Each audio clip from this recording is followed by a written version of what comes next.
study about design of transistor biasing circuit. This is the common emitter transistor amplifier and this is load line.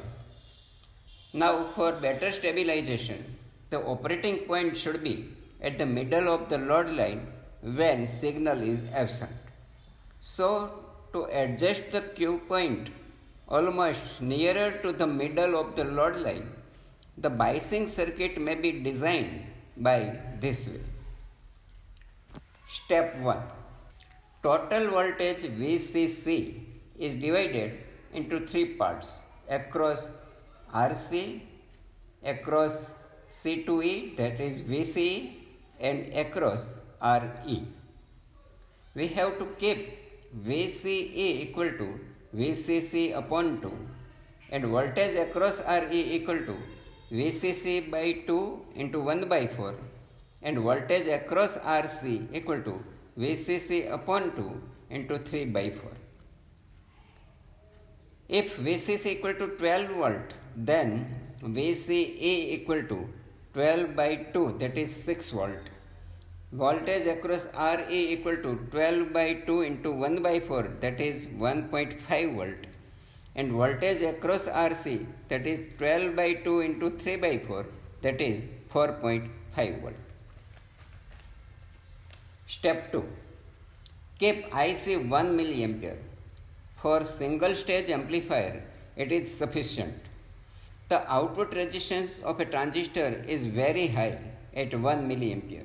So, voltage gain increases and overheating problem is not arises. Step 3. Now VCC equal to 12 volt and if IC equal to 1 milliampere, then we know that IB plus IC equal to IE, and if we neglect IB because it is very small, therefore we take IE equal to IC.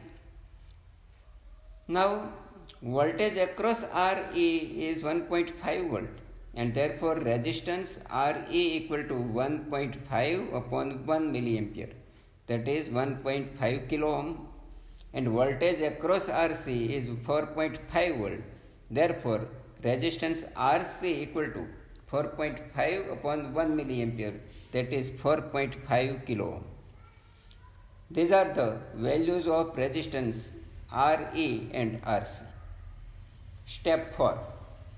Now voltage at emitter is 1.5 volt and VBE equal to 0.7 volt for silicon transistor.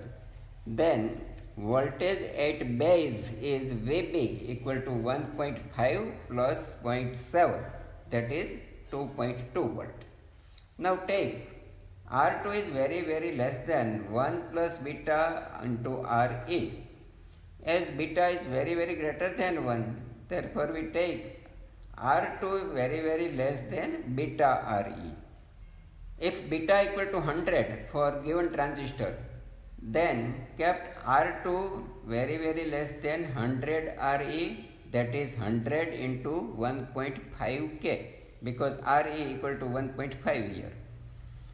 Therefore R2 is very less than 150 kilo ohm. Hence take R2 equal to 10 kilo ohm. Now current through resistance R1 and R2 is I1. Here we take IB is negligible small. Therefore I1 equal to VB upon R2. VB is equal to 2.2 and R2 is equal to 10K. Therefore I1 equal to 2.2 upon 10K, that is equal to 220 microampere. Now voltage across R1 is VCC minus VB. Therefore R1 equal to VCC minus VB upon I1. Therefore we have R1 equal to 12 minus 2.2 upon 220 microampere, which is equal to 9.8 upon 220 microampere, and that is equal to 44.5 kilo ohm. In this way, we can determine value of R1 and R2. Taking nearby these values of the components which are available in the market, a low power transistor biasing circuit is designed.